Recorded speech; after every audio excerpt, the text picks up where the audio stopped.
father came to New Zealand in 1951. He had married my New Zealand mother in London, and he came here on the Strathmore, which was a passenger boat. So he didn't come as a DP, and he didn't go to Pahiatua camp. He was in the Free Polish Army who demobbed in England, and because he met my New Zealand mother there, they decided to come to New Zealand. My father was born in 1919, and in 1918 the Treaty of Brest-Litovsk gave Western Belarus and Western Ukraine to the Polish and the German Empire. Prior to that, it had belonged to the Russian Empire. As a consequence, my father was a Polish citizen, even though this was Belarus. But Belarus didn't really exist as an entity. It was being shuttled between two powers. When the Russians had come in because of a secret pact between Stalin and Hitler, which gave Western Belarus to the Soviets, he was asked by the Soviet army, or the Soviet spies, I suppose, to inform on a neighbour. And he refused. He was sent to Siberia, to a gulag. And he remained there for about 9 months, we think, until there was an incident at the gulag and he feared for his life and he fled. And my father, I estimated, fled via forests and farms and country ways, because that's how he said he did, 5,000 kilometres, and found himself westward on the Belarusian-Lithuanian border. There he hid, but eventually he found himself at a farm that was owned by two elderly Lithuanian people, and their son had been sent to the gulags, and so he started helping them out on their farm. However, by 1941, the Soviets started sniffing around because they were now at war with the Germans, and the parents went into the administration people and said, "Oh, our son's returned." And so my father assumed the name of this son, and we have no idea who these people were. But unfortunately for my father, the son was called up for the Soviet army. And so therefore my father was enlisted in the Soviet army as this other person. And so he, in June 1941, was in the Battle of Leningrad. He was captured by the Germans, and for 7 months he ended up in prisoner of war camps, and we don't know which ones. However, we do know that the last camp that he was in Belarus. It was northwest of Minsk, the capital, and it was in a camp called Molodechna. And Molodechna was a starvation labour camp. So that meant that they went to that camp to work to help the Germans, but at the same time they weren't fed. And my father talked about having to be very careful what you ate, because if you ate grass on an empty stomach and you were starving, it can kill you. Anyhow, somehow, and of course there were all sorts of networks that worked then, his mother found out that he was in Molodechna, and she came and she bribed a guard, and he was able to escape from Molodechna, and he made his way home to the village of Ferbashina, which is where he was born, and he just took up normal life again.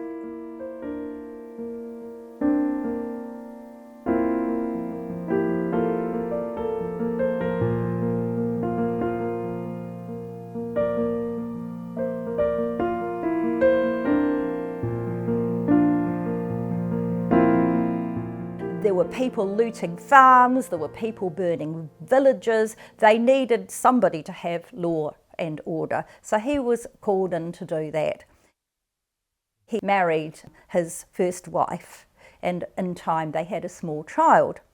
However, he and a mate, who I think might have also been in the police, evidently, according to what he said, an officer regularly trotted down the road to a village on his horse to visit some woman who was his girlfriend.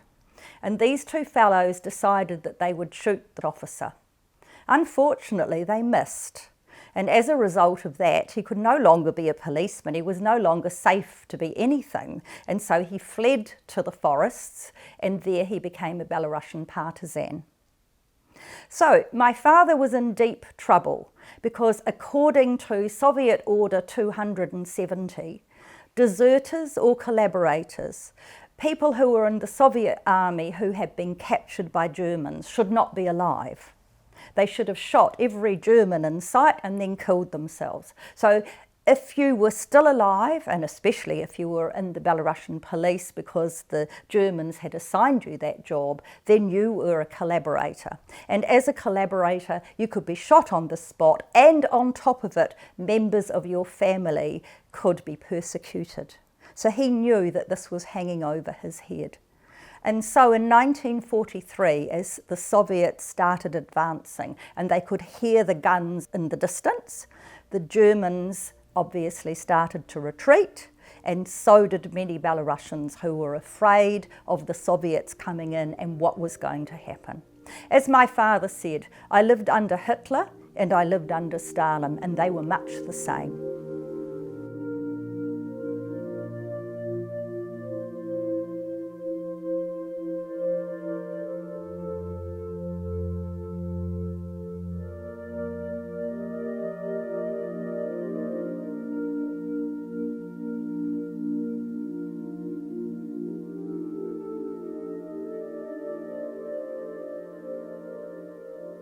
He said, we went to a French farm and I don't know whether they were stealing chickens or eggs, but the French farmer caught them at gunpoint and handed them in to the local police. The local police thought that they were Germans because they were wearing funny uniforms. Well, the uniforms were the uniforms of the Belarusian police. So they weren't quite German, but they didn't recognise them. But they had Polish citizenship papers on them. And as a result, they realised that they were Polish and there was a free Polish army in the West. So they had a choice. You either go to a DP camp or you can join the Polish army. And they decided that there was still a war on, that they had a duty to fight the Nazis. They knew they couldn't go home, and they thought, we'll join the army, because if the Poles can free Poland, we might have a hope of Belarus being free. So he spent 1944 and 1945 serving in Italy and Egypt, and he trained up to be a tank driver.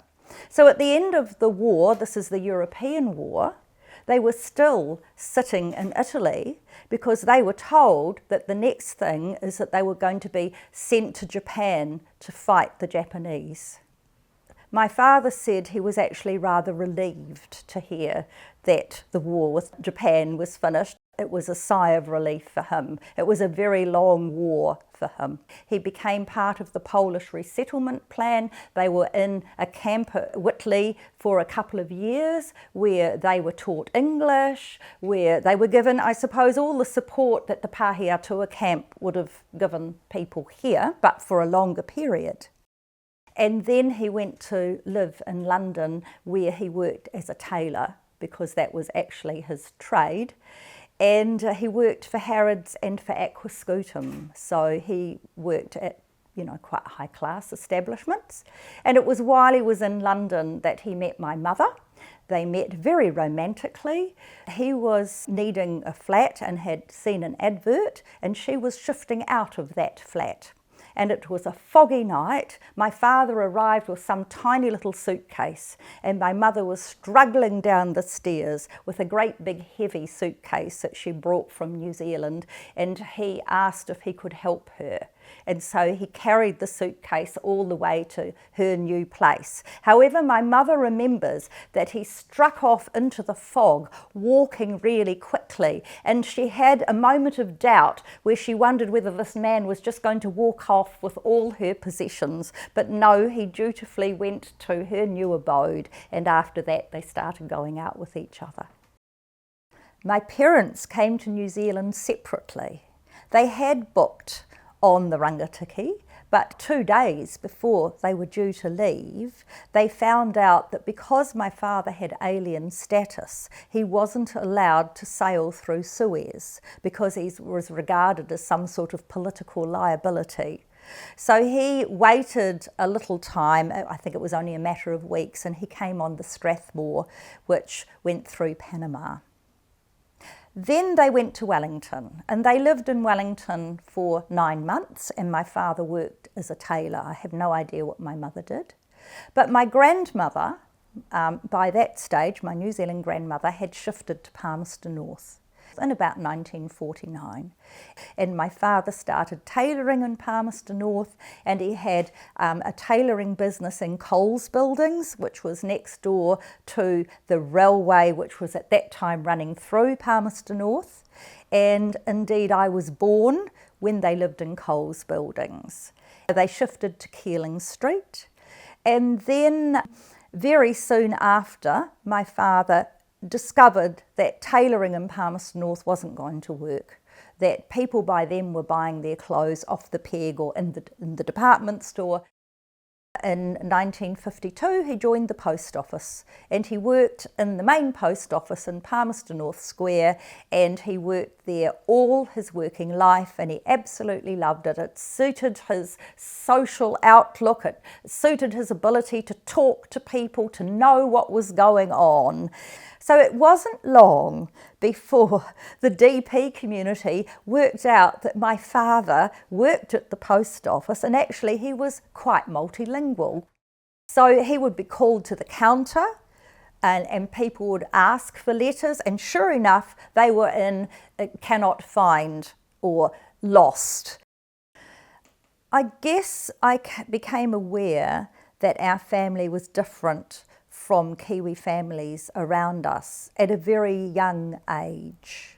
For 2 reasons: my name, because I'm Tania Kopytko, and that's 2 foreign names, so I wasn't a Lucy or a Mary, I was a Tania. And while Tania's popular now in New Zealand, it wasn't when I was a kid. Nobody was called Tania.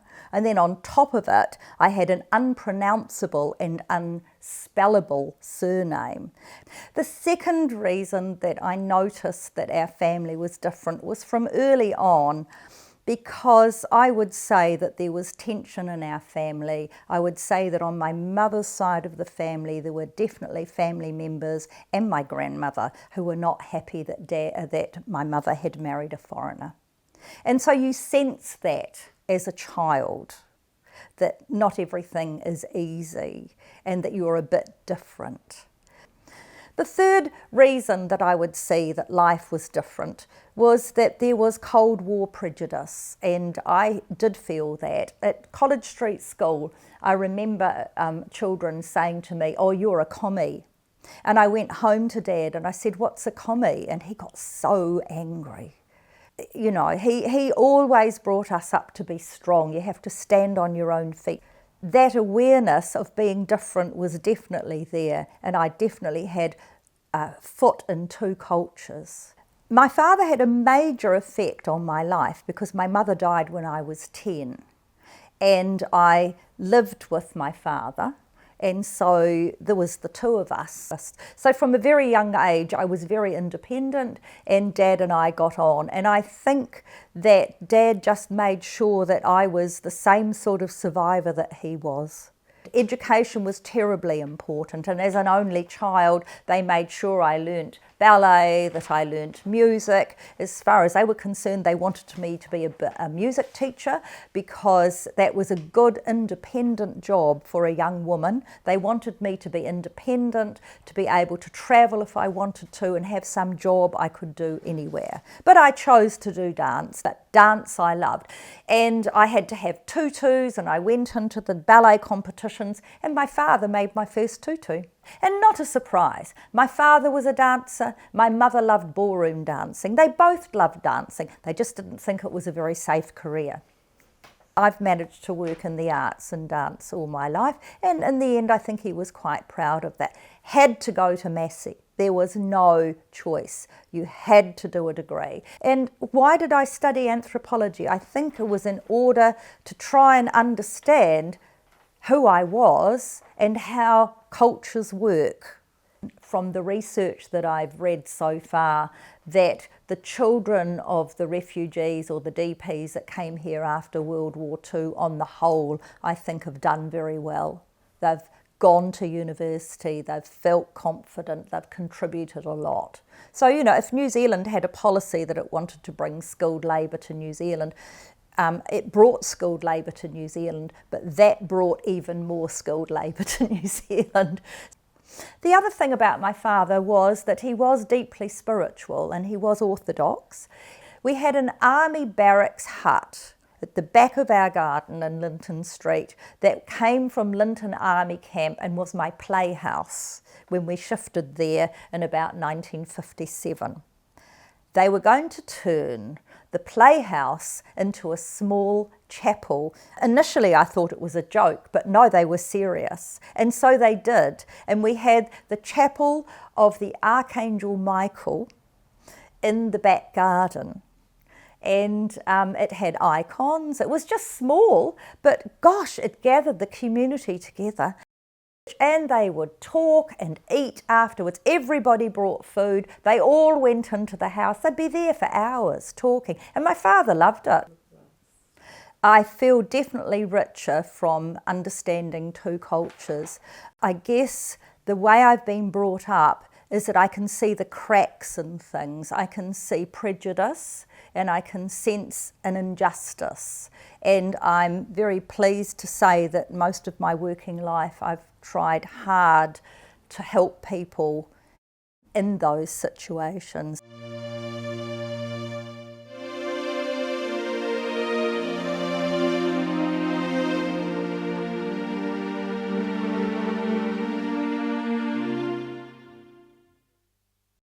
A lot of Kiwis don't understand this whole era of immigration that happened. And it was an assimilation policy, and I think that in revealing the stories, we can explain the diversity of things in Europe, the different things that people went through, and I think it makes New Zealand culture richer to understand that we're all not the same.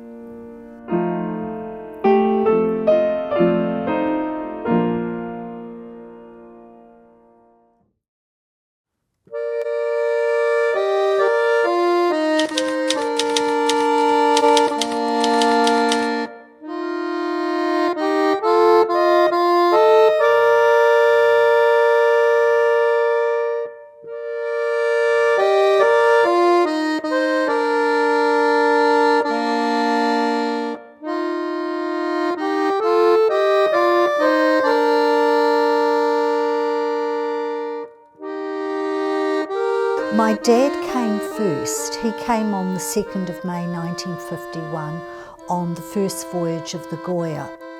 A year earlier, he had actually left his home country of Romania for Greece because he had Greek citizenship. He lived in Greece for almost a year, but because Greece was recovering from the civil war, there was hundreds and thousands of people who were unemployed. So he couldn't find work. He lived in refugee accommodation, and at various stages he had to apply for relief so he could buy food. The reason why my father left Romania was because Romania was occupied by Soviet troops in 1944 and became a satellite state of the Soviet Union. My father refused to become a member of the Communist Party, and as a result, he could not be employed by anybody. My mother arrived in Fremantle in November 1952 aboard the infamous ship, the Corsica. From there she was flown to Wellington, and she came because the people she loved the most were all dead and felt that there was no future for her in Greece. Now, my mother's family survived, as she constantly told me, we survived the Italian and the German invasion in World War II, but we didn't survive the Civil War. She witnessed the shooting of her brother and her mother, and she was critically wounded. She was traumatised for the rest of her life. The people who had committed these horrendous acts, not only towards my mother's family but to other families in the village, returned to live in the village. There were no trials, nothing was held. My mother refused to live in the village, so she felt like she was a displaced person in her own country. My father was on the Russian front because Romania had sided with Nazi Germany, so they invaded Russia. He very rarely spoke about the war, and Mum used to say to us, there are things he doesn't want to remember. And he just refused to think about it, talk about it in the end. They were quite happy to come to New Zealand because they were told that the people here were friendly. So they packed their bags, their battered suitcases. Mum arrived in New Zealand after being married to my father for a few days.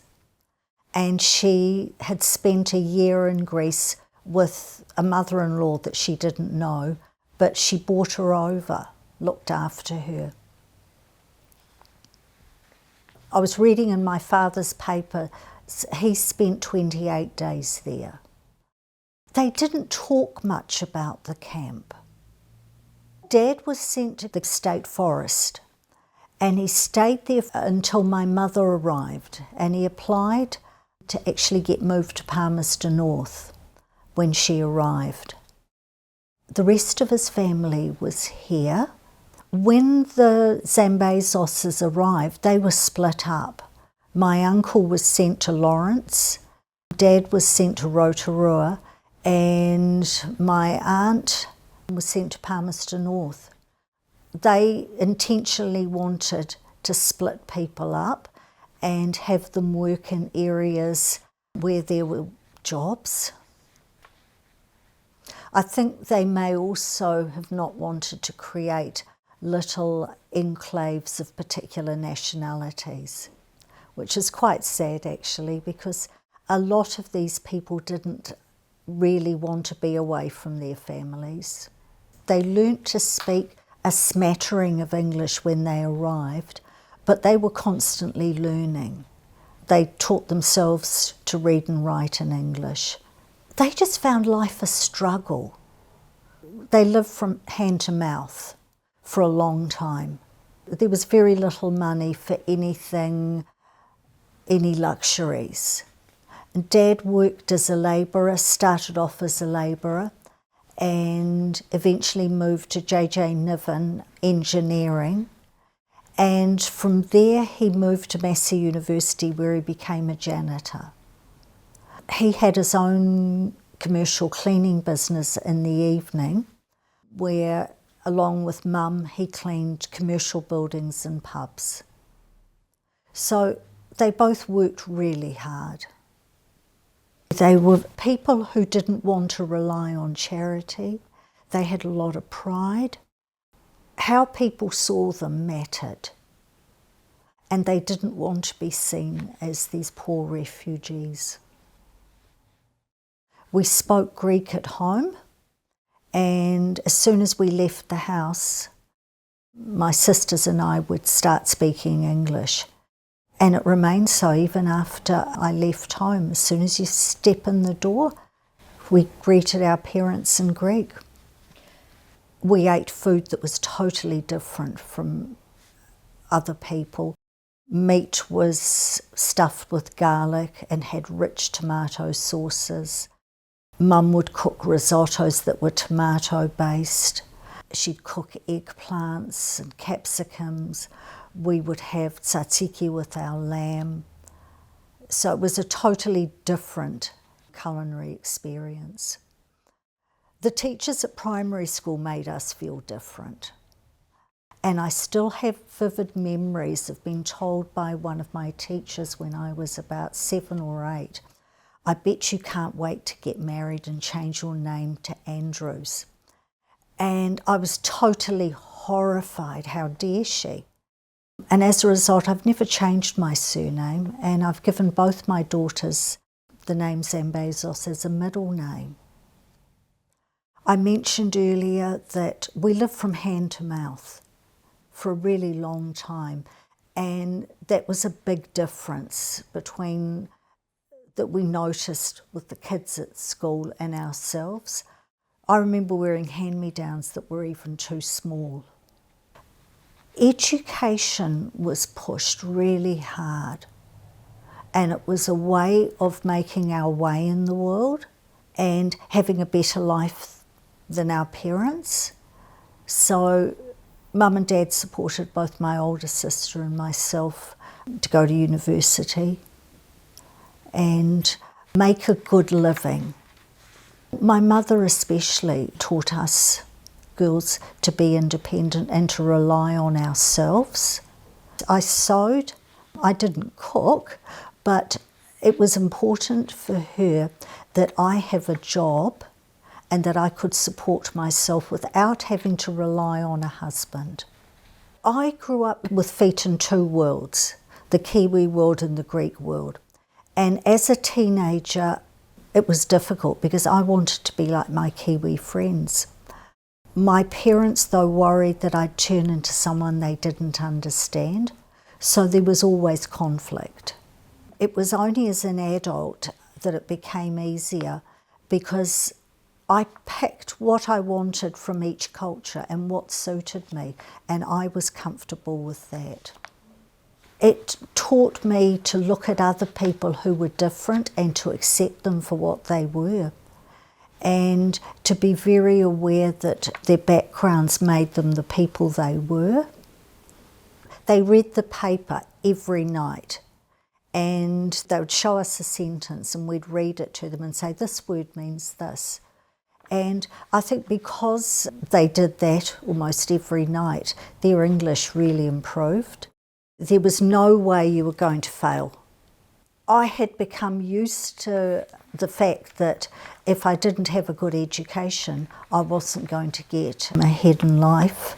I saw how hard my parents worked and how little they made. The war had interrupted education for them.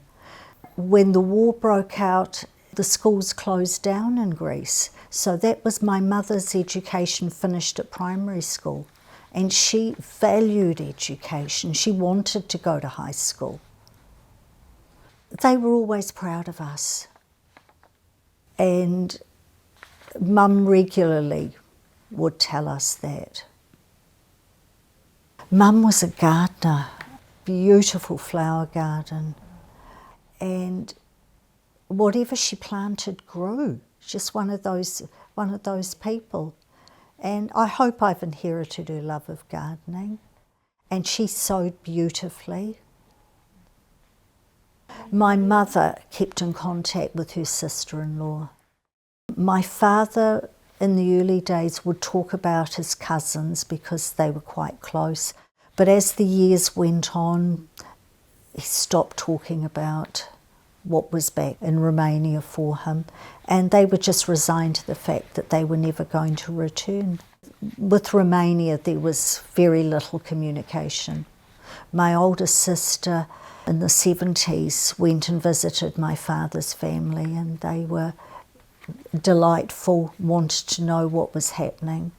But with the communist government, it was hard to write anything that wasn't going to be redacted. I'm a Kiwi Greek. My father was an ethnic Greek. He was born in Romania, but his mother was born in Eastern Thrace, which was Greek. His father was an ethnic Greek as well. They spoke Romanian because they lived there, but they had Greek citizenship.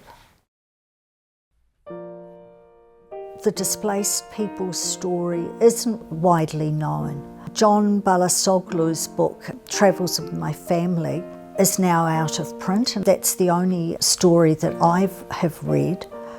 It's important to tell their stories because these people left their homelands often in traumatic circumstances. And once they arrived here, they put their heads down, they worked hard, and they contributed to New Zealand society. And because they valued education so much, a majority of their children were tertiary educated, and they in turn contributed to society here, and many are still contributing.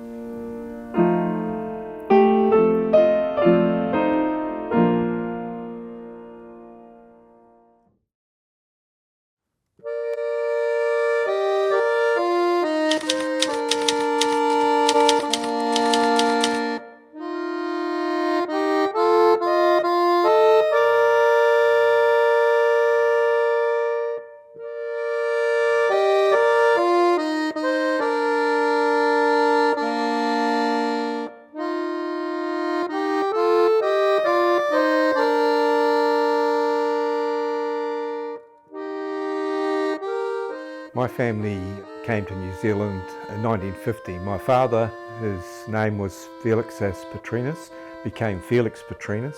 He was born in Kruanis on 17th of December 1919.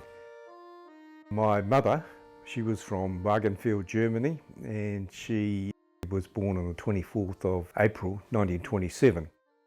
They got married, and once they got married, my mother lost her nationality and she became a displaced person just like my father did.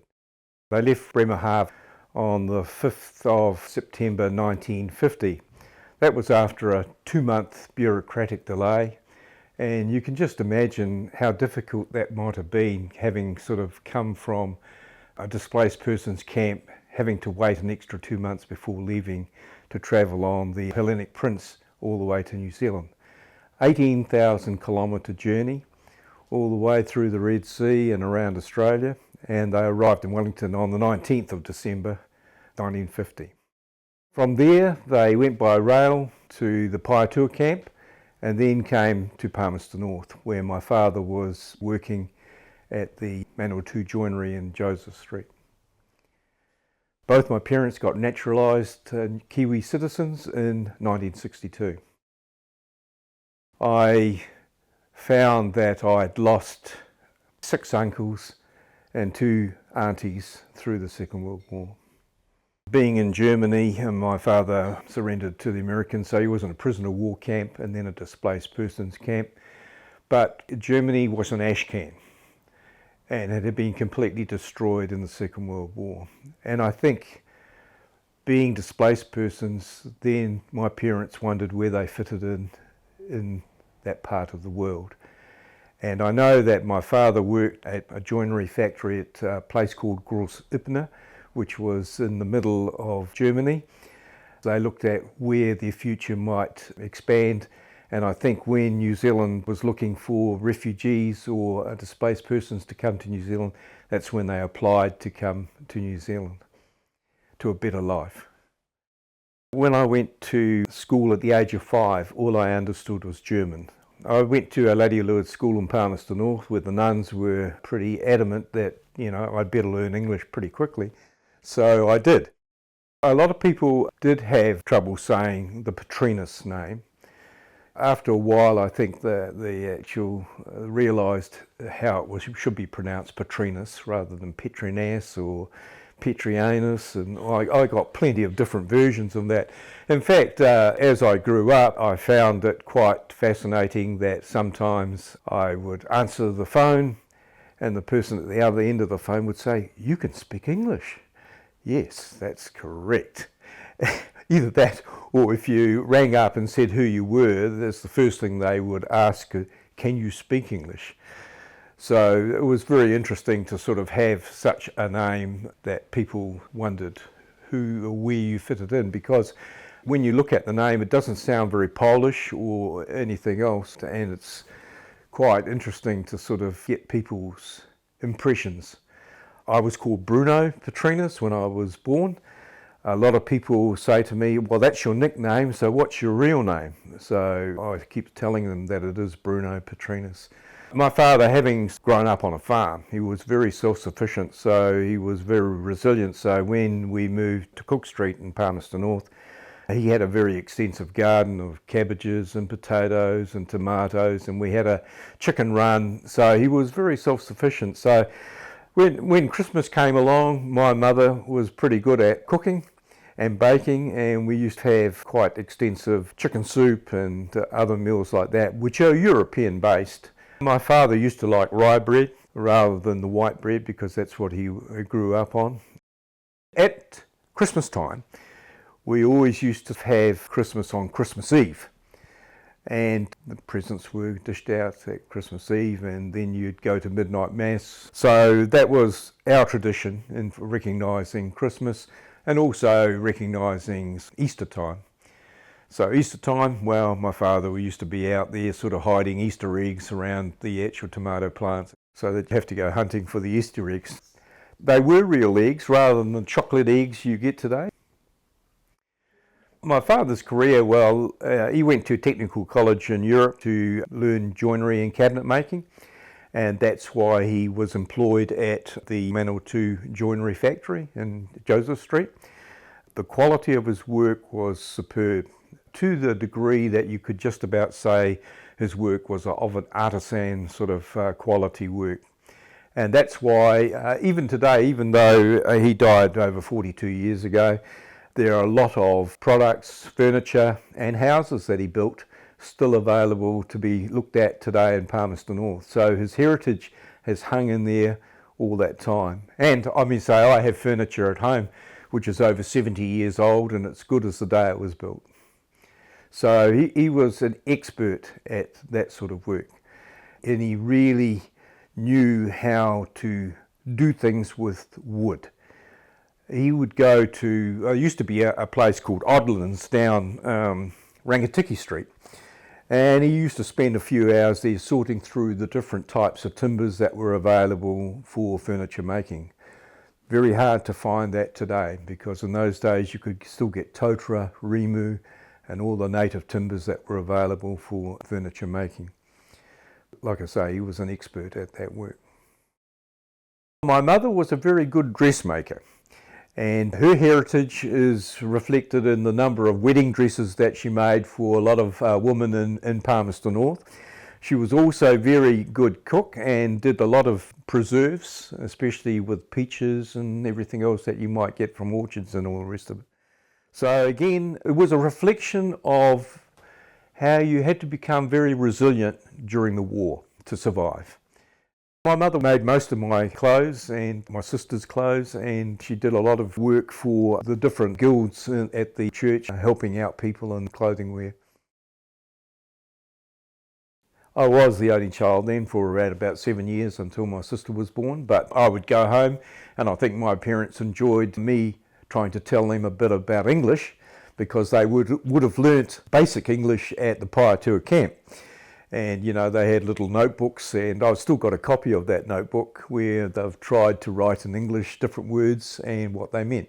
So it was a two-way street. I used to listen to what I had to do at home in German, but at the same time I would give feedback to my parents saying what certain words in English meant. At Christmas time we were always together, mainly because the family never got a car until I was about 21 years of age, so really we went everywhere by bike. So we travelled around Palmerston North by bike, down to the Esplanade, to the Memorial Park, to the swimming holes on bike. My father was very quiet and very silent about it. Like I sort of say, when he was in the barracks in 1939 and the Russians came in, the Russians basically sent all his family off to Siberia, and they were never seen again. And so he always thought about them, always remembered their names, but he never spoke about them. He spoke about being a shepherd out there in the field and the wolves coming to get the sheep and all the rest of it, but I'm pretty certain he did miss them, but he never knew or ever found out whatever happened to them, which was quite sad. And even up until he died, he never found out what happened to him. And he was absolutely paranoid about anybody trying to write to Lithuania using the Petrenas name, for fear that the KGB of Russia would then track anybody down and sort of say there was a Petrenas in New Zealand and sort of impact on them. On my mother's side, my mother was very emotional at Christmas time and would think of all her family back in Germany. And she did have the opportunity to go back to Germany about 3 years before she died. And she met all of her relations in Germany. But she couldn't wait to get back to New Zealand because New Zealand had now become her home.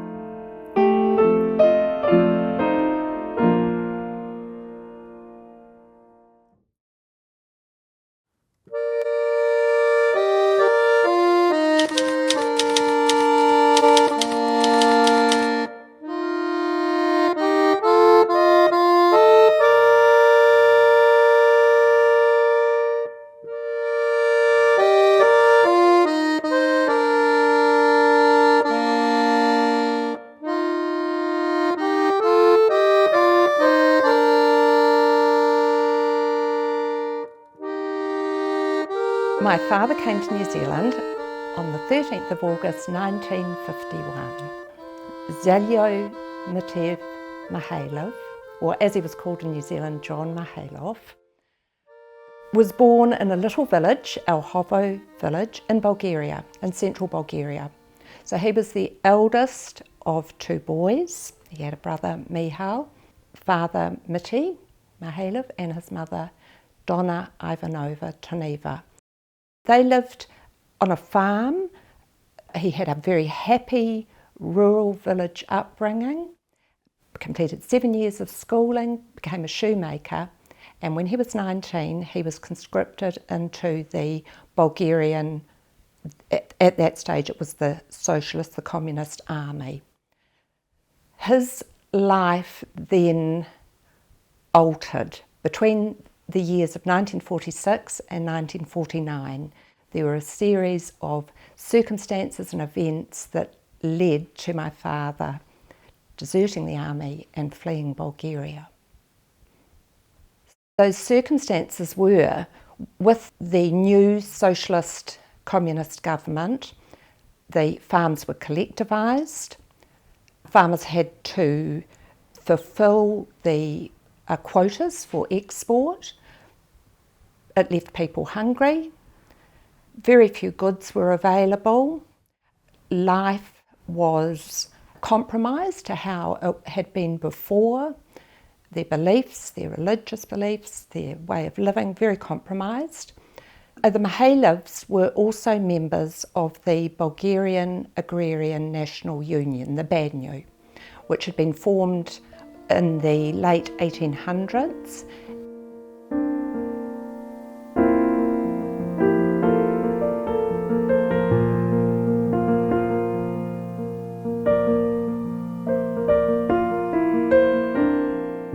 When communism came, members of the BANU were persecuted.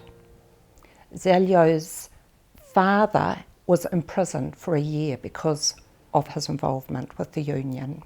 The union was very strong. It later became a political party as well.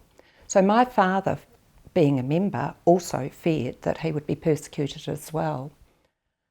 Also at the same time, my father had had an arranged marriage to increase the family's landholding. It was a very unhappy marriage for my father. So he was married to Penka. They had a young son, Mitko, a very unwell son who subsequently died when he was nearly 3 years old. So while my father was in the army, his son was unwell. Dad requested leave to visit his son and it was denied. So all of these circumstances around what was happening at that time, my father made that decision then. He was going to desert the army and he was going to leave Bulgaria. In August 1949, my father and two of his friends escaped from the army. They were based in the Pirin Mountains, which are on the western side, close to Sofia. There's a mountain range, and across from that is the Yugoslavian border. They took their guns Unfortunately, they took the wrong ammunition. Eventually, they made it to the border. There was a fog that had descended, which was going to act as a camouflage for them to escape across.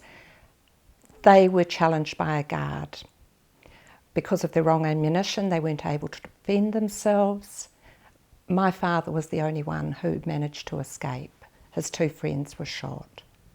So that then was his destiny. He couldn't go back. It was an act punishable by hanging for desertion of the army. That was it. He was gone. He'd left his home country.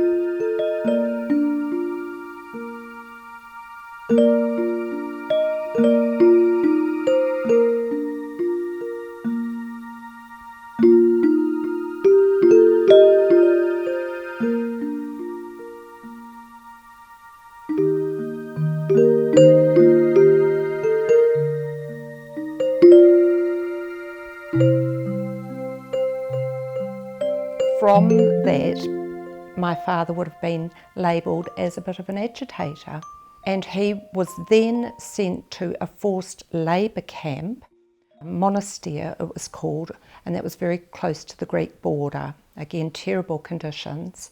He secretly escaped from that camp and he made his way into Greece.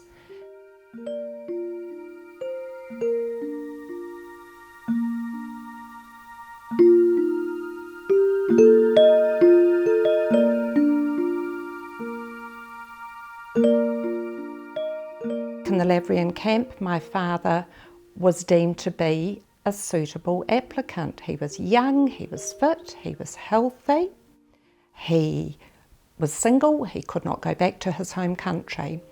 So he was screened for collaboration charges, his identity was verified, he was given the medical checks, he was interviewed, and he was advised by an official that New Zealand was a good place to consider emigrating to. It was a young, developing country. My dad passed all of that, and on the 13th of August 1951, he arrived in New Zealand aboard the SS Goya. It was the second sailing of that boat in that year, and he arrived to start his new life. When he arrived, he went to the Pahiatua camp. He was there for 6 weeks, where they were given the intensive language courses and given an overview of life in New Zealand, in democratic New Zealand. In 1950, the assimilation policy that New Zealand had meant that you became a New Zealander. You took on the British ideals and the way of life that we had here. You left your culture behind. And my dad, with a past and knowing that he couldn't go back, he would have been very happy to be assimilated into this new, welcoming country.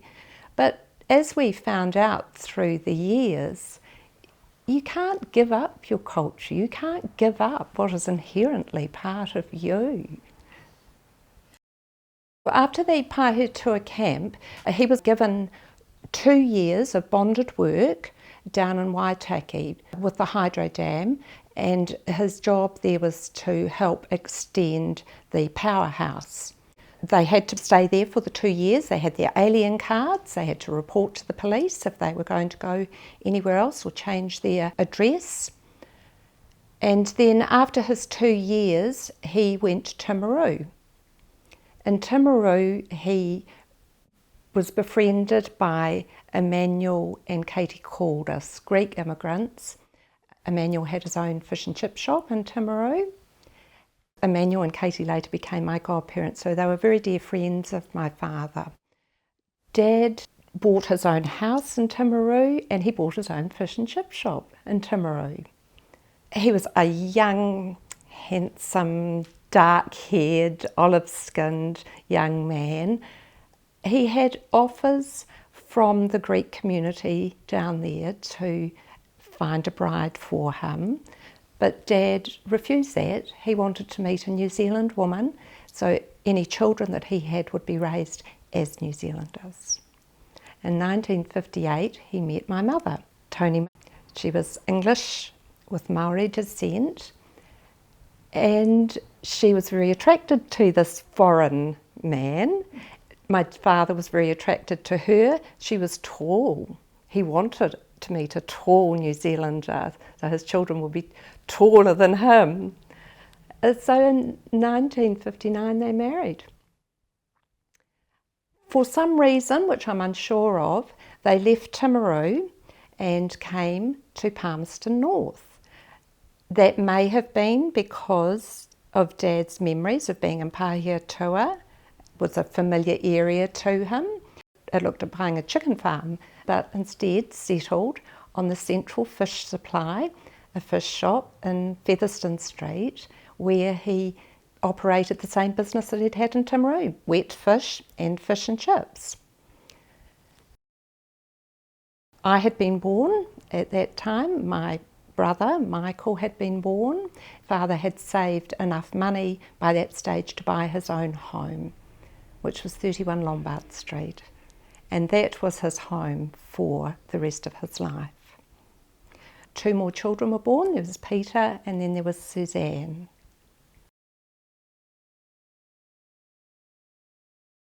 After selling the fish shop, Dad worked in the Longburn freezing works for a time, and then he worked for steel equipment.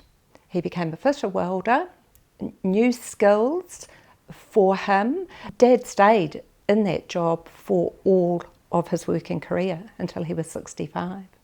He was very well respected in his job. Dad was a man who worked with his hands. He was a very hard worker. He was strong. His job was to manufacture the farm equipment, but his job also was to train the apprentices. He was a very cheerful man, very welcoming. Our friends were always welcomed in our house, and my dad became a second father for some of our friends. The earliest difference was when I became aware of our name. Our surname was always mispronounced and always spelt in multiple ways. It was really only as I became older, when we would have friends to stay, or then I would go and stay at my friends' houses, I became aware, and comments were made in a positive way. It was never in a negative way. Oh, your father's got a really strong accent, which Dad did. He had a very heavy Eastern European accent, a lovely accent, I thought. He looked a bit different. He had olive skin, very dark hair, looked a bit different. Our diet was different. We had been introduced to foods that my dad had grown up with. So we had salami and we had olives and pickled vegetables. The Watson Brothers delicatessen in Palmerston North, the deli counter would be with people speaking other languages, looking different. At home we played traditional Bulgarian music, which has a very unusual beat to it. That was played when we had parties or gatherings. Or my father would play it when he was feeling a bit nostalgic as well. Another difference was our backyard was a garden. It was my father's pride and joy. His vegetable garden, his grapevine, beautifully, organically grown vegetables set out beautifully in rows. And it wasn't until I went back to Bulgaria myself and visited our family farm there and saw the way things were set out, and what my dad had done was replicated in a smaller fashion what he had remembered from home. Another very noticeable difference was our main socialising group. They were with other Eastern European families within Palmerston North or from Wellington as well. And these people were different from my New Zealand friends. They were quite loud, they were colourful, these social occasions were filled with music and dancing and lots of drinking, lots of eating, different languages being spoken, very colourful occasions.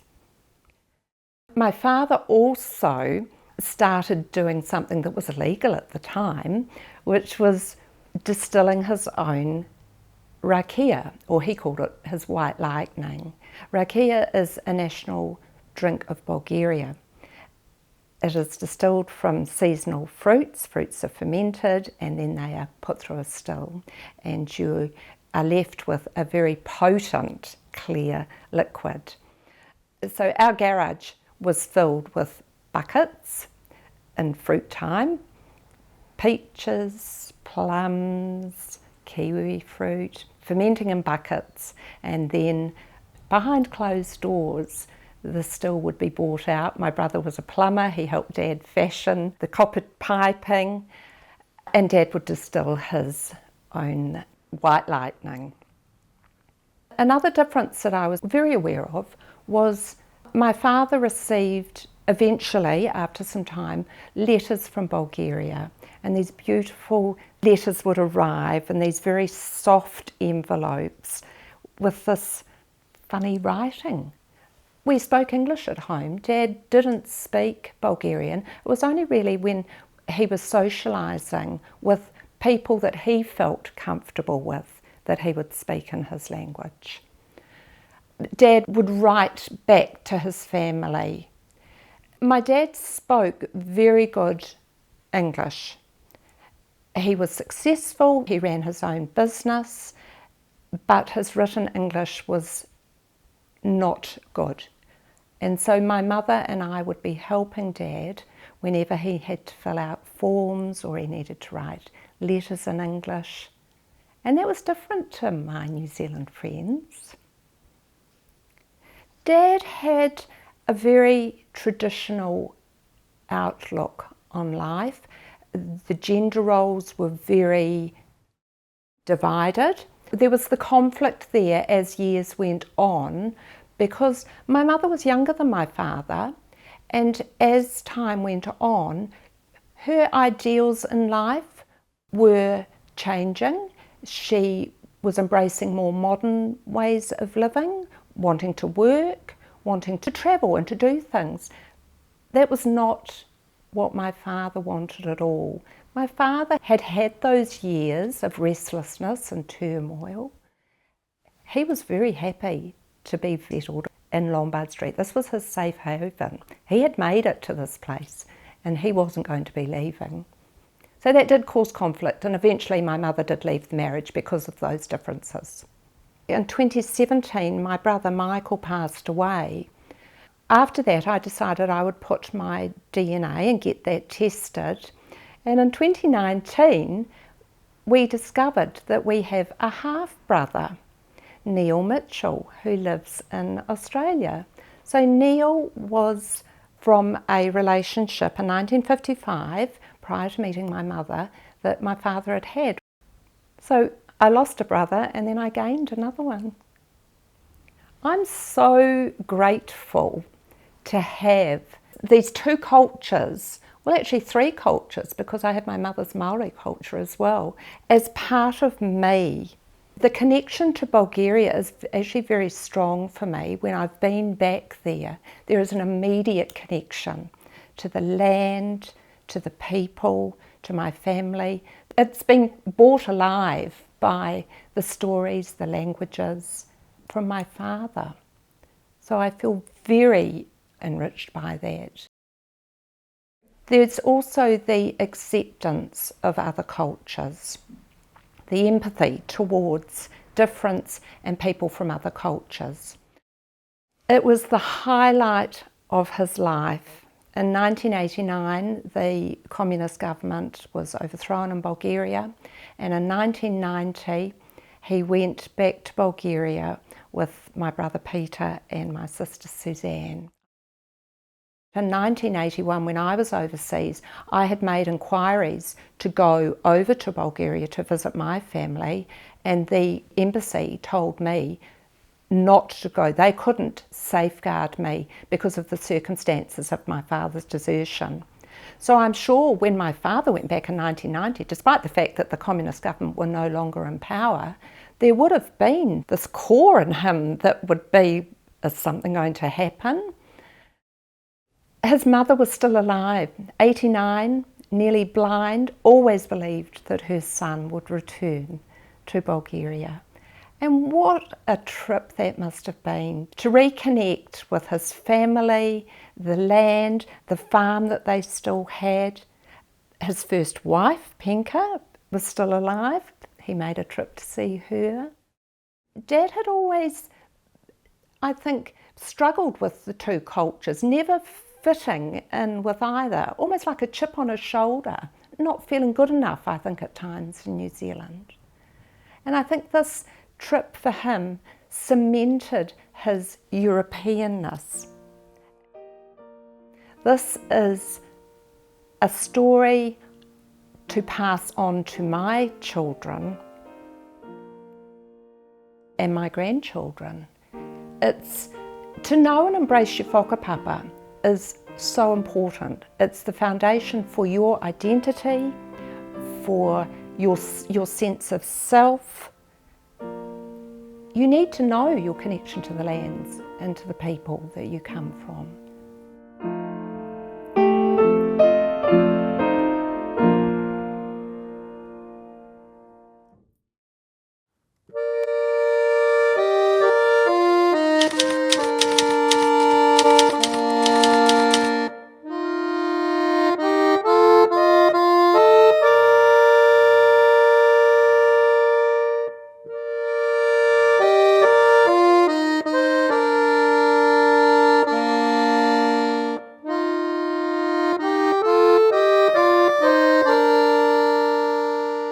This story is about very, very close family friends, and we're talking about somebody who became my aunt.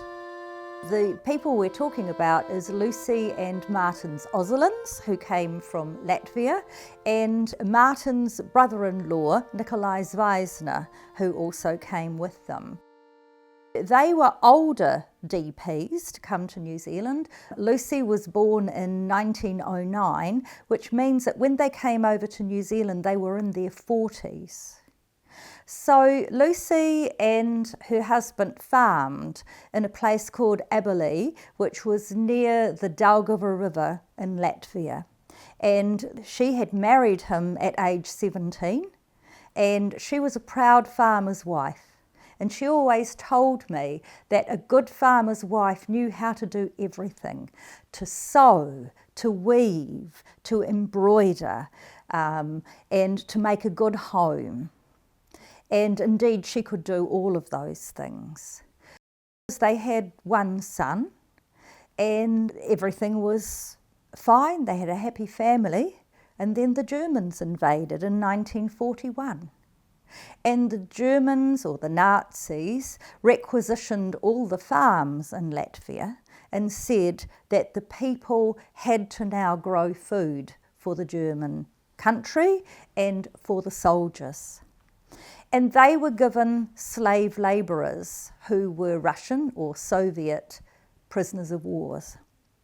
And they were slave labourers because they were given strict instructions that they were not to feed these prisoners of war. And she would say, of course we fed them, but we had to be very, very careful, because if they were seen to be fed, we could be shot. But that act of taking slave labourers from the Soviets was seen as a collaboration with the Nazis. So they were in a dangerous position. In April 1944, their son, at age 17, was taken with 4,000 other young Latvian men to work in Germany. And he was given a job to refuel bomber planes. So it was dangerous work. These young boys had to run out onto the runway, refuel a plane, and it'd be off going again. And he was way over in Western Germany, so a long way away from them. And then the Soviets started advancing, and it was clear that they had to go. And the Germans were retreating from that western side of Europe. And so they ended up walking through Poland to northern Germany, And they ended up in 1946 in camps in northern Germany that were run by the Germans. And then you can tell by their records that the Allies were then in Germany and their documents changed from German to English. And so here they were in October 1949 in the British zone without having shifted very far, and they were in Bochum camp. And this was a displaced persons camp, and it was actually run by the Lutheran Church. There were a lot of Latvians that fled because basically the Soviet Union wanted their country. Many fled because, of course, they knew that the Soviets would shoot them.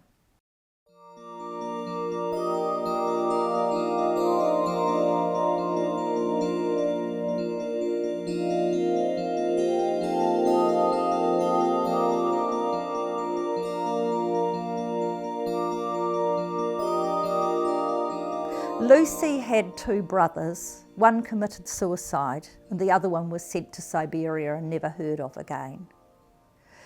So they were in these camps for quite a long time, and one can see from their records that they were very industrious people. And Lucy put all her skills as a sewer into practice. And there are papers that we've got which says that she's a trustworthy woman, and so she could be given a sewing machine for the purposes of sewing clothing for people in the camp. And we also know from the papers that Martins was a driver and could also do woodwork. He was a good farming man and he could do most things, and so he became a driver in the camp. And this was very, very important because it showed that they were reliable people, they were honest people, and they knew they had to get out. So Lucy sewed clothes and people were very grateful. I remember there was a beautiful old aluminium mug sitting on top of her fridge, definitely in Latvian design. It wasn't a German stein. And I asked her many, many times, what is that? What's that? She said, oh, it's a piece of rubbish. You don't want to know about that. And she told me that a family had come in with blankets and fabric and they wanted her to make clothes for the family. They were desperate. And she made coats and everything with the sewing machine in the camp. And then the father presented her with this mug that he'd made by hand, all riveted metal, and it was made from downed warplanes. So it's made from aluminium, beautifully riveted, and the red jewels in this mug are made from the plastic lights of the plane. And she didn't really want to talk too much about the war, but I did manage to get that story out of her. So they came to New Zealand in 1950 on the Hellenic Prince. So they were stuck in camps for quite a long time. They actually wanted to go to Canada or Australia because they knew that there were other Latvian people that were living in Australia or in Canada, but they were told that they had to go to New Zealand, and they weren't too sure where New Zealand was except for it was near Australia, and they knew some Ozolins that were going to go to Australia, so I guess they must have hoped that maybe they would see some family again. So they arrived on the Hellenic Prince and they were dutifully taken to Pahiatua camp. Now, they'd never spoken English in their life before, and we're talking about people in their 40s. It's much more difficult for older people, to acclimatise, to learn a new culture. But they learnt English on the Hellenic Prince, and from what we understand, that ship was relatively well organised. It had lots of clubs and social organisations on it, even though the people came from many, many different cultures. She also was given a sewing machine on the Hellenic Prince, and there is another certificate to say that she volunteered to sew for people on the ship and help them with clothing and made clothing and such like. So they arrived and they went to the Pahiatua camp and they were given another 6 weeks of English language training, and then, as was the policy, the government starts to look around for work for them. And they, by 1951, were in Palmerston North, so they didn't move very far. They went to live in Palmerston North, and Lucy worked at Manawatū Canvas, first of all, in 1951, then Jaggard Hosiery that same year, and then in 53 she changed to the Manawatū knitting mills, and she was there for a long time. She told me that in order to improve her English, she would write English words on the cuffs of her blouses, and she would try and remember and read the words while she was sewing. She also said that if it wasn't for their neighbours, they never would have learnt English so well. So they had Kiwi neighbours who were awfully kind to them all their life. They were older than them, and they gave them English lessons, they helped them, and they eventually bought a house in 48 Albert Street, which they lived until their end of their days. And Nikolai Zvaizna, the brother-in-law, he had also left Latvia at a slightly different time, but in the rush, he lost his wife. He lost contact with her. So he came out to New Zealand and he lived with Lucy and Martins as a family unit. No child, the child was in Germany, the son ended up back in Latvia. How he survived the war after being in Germany, we don't know. But she never saw him again. He died, and at that stage he was living in Moscow. She applied to go to his funeral, and because my father and myself helped her get her visa to go, we know the dreadful situation that she was put through in the 70s when her son died, and the Soviet Union obviously was wanting to make it difficult for outsiders and people that shouldn't be living as far as they were concerned. She was treated dreadfully. She was an elderly woman, and I can say that she was strip searched. For what reason, we don't know, other than just to behave in that manner. For them, 48 Albert Street became a little piece of Latvia.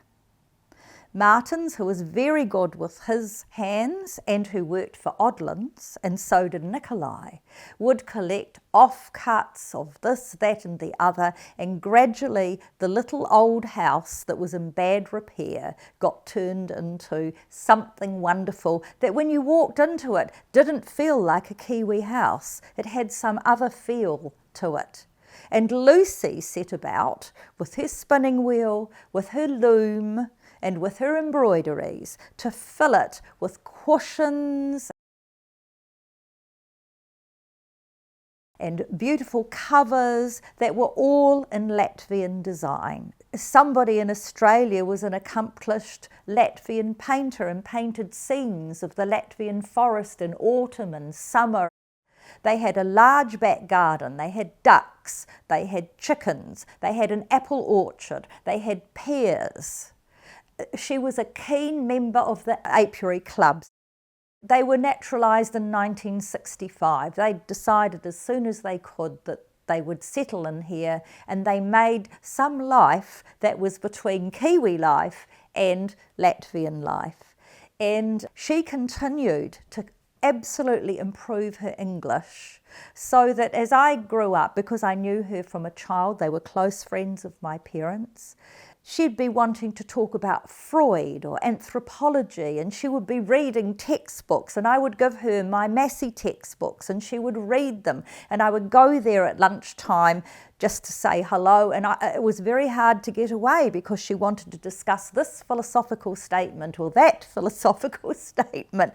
So from a person in her 40s that didn't speak English and was, as she said, a farmer's wife, but a very intelligent woman, she really tried hard to make her life as interesting as possible. She loved arts and culture. She would go to concerts with us, and she loved storytelling. She'd go to anything that opera you know, Russian concerts. She didn't feel bad about. She was like my father. She said, you separate the politics from the culture.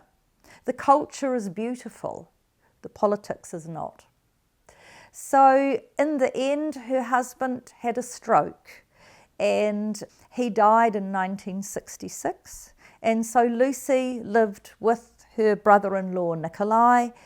They just lived together as companions. And she lived until 1984. And all the time she collected and bought things to send parcels home to Latvia. She wrote letters to her son. She organised for him to receive a piano accordion because he loved music. He sent her back a composition with all the music and all the words written in Latvian.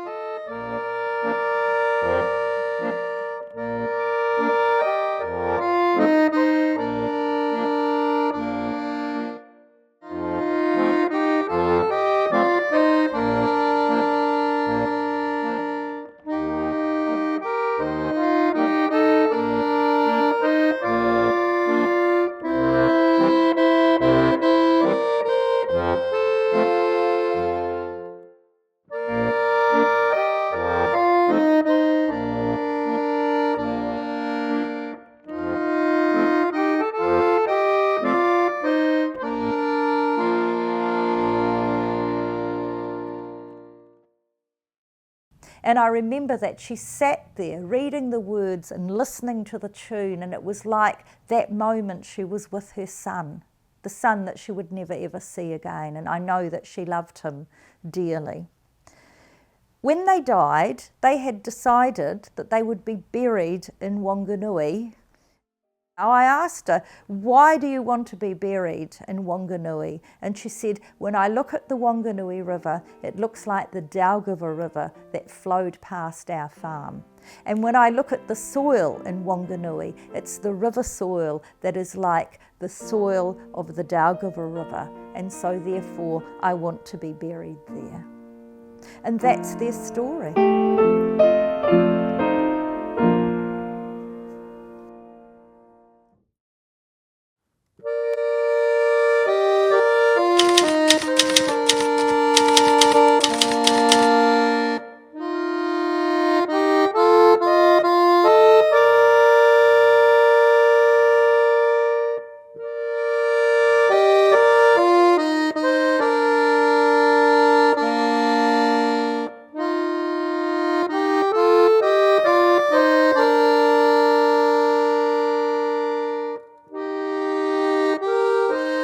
Dad arrived 1st of May 1951, age 19, accompanied with his mother.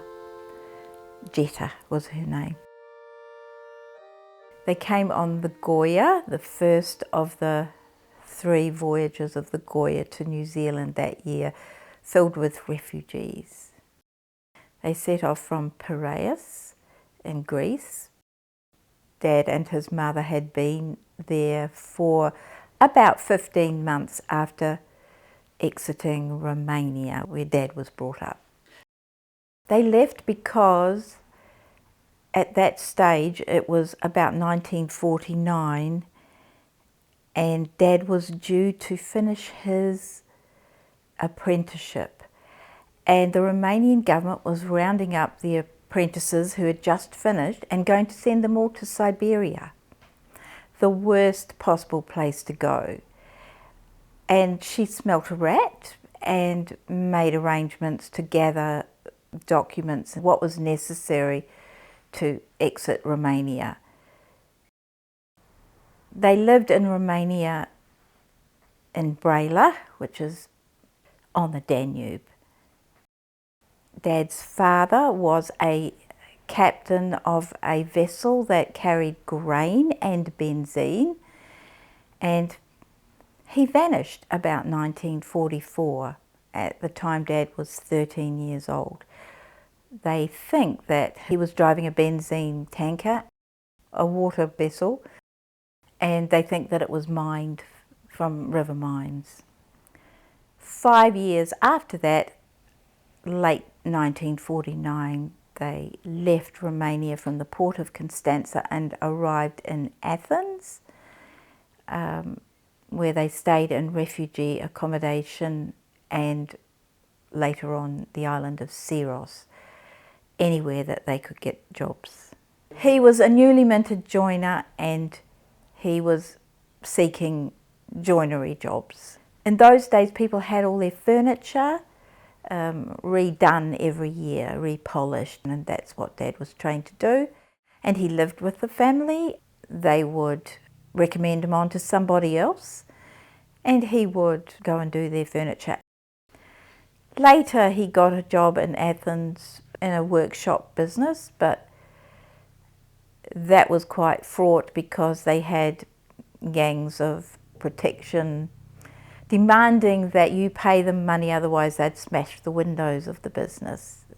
When you came to New Zealand, he said it was so easy, job-wise, occupation-wise. You didn't have that opposition.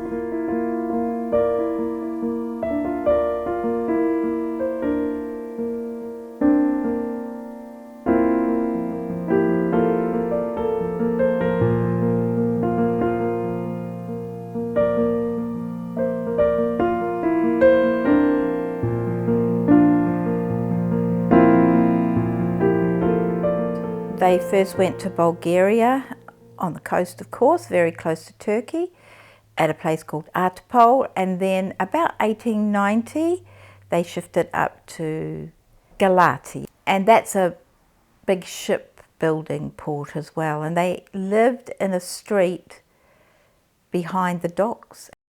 The death of his father meant the family were unprovided for and unprotected. Even though Jetta, my grandmother's side of the family, mostly looked after Dad as a child because my grandfather was always away on ships.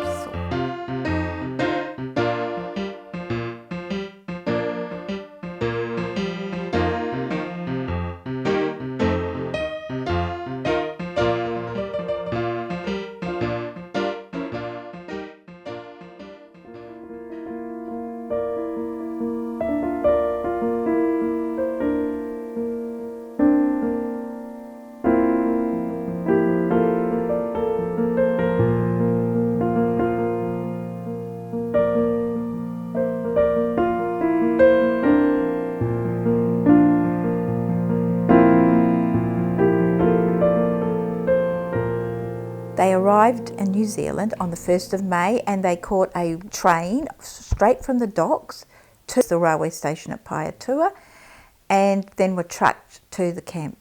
They were there about 6 weeks, in which time they learned half a day learning to speak English and half a day learning customs and things that were different from their own New Zealand ways of life. During that time, my grandmother, Dad's mother, got married to a Bulgarian man and they left separately. They went to Taihape, but Dad went to Wanganui.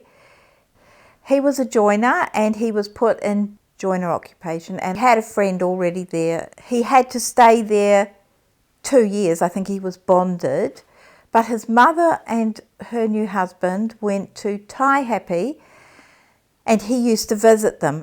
He had to check in with the Wanganui police station, get permission to go. By that time he had a motorbike and he was zooming over the hills to Taihape where his mother was. I think he must have requested to go to Taihape. They were short of workers everywhere in New Zealand. He had a trade. There was no French polisher in Taihape, and I think he would have got there in 1952.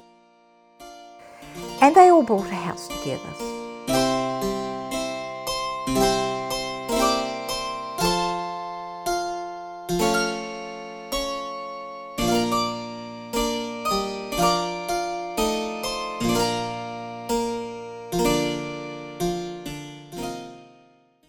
My father started his own building business.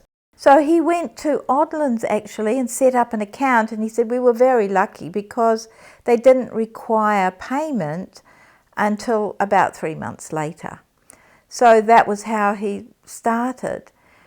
His building was so good that architects of the time would ask him to take over a project or start a project for them, because they knew that he was very detailed and good quality work. Even after he retired, architects would call him in and say, look, we've got a curved staircase against a curving wall. None of the builders around town know how to do that. Will you do it?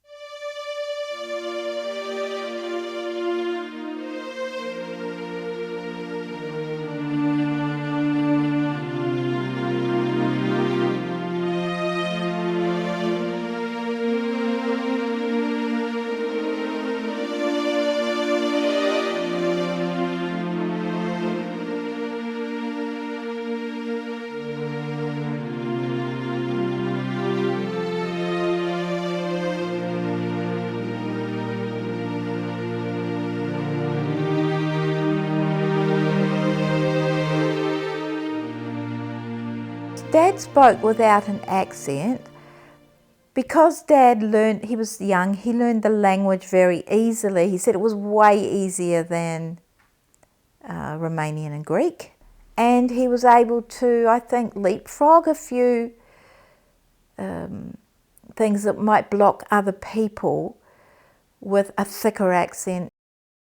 We ate food from Romania. We had stuffed peppers, and they'd have mince and rice in them, and stuffed peppers meaning capsicums, and they'd be in a bath of boiling up in a pot with tomatoes.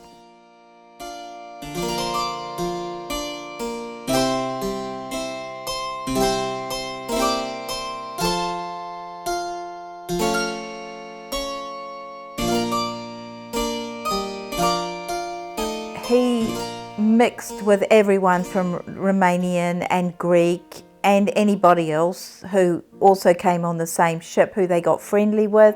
His approach was to see a need and go and help meet that need.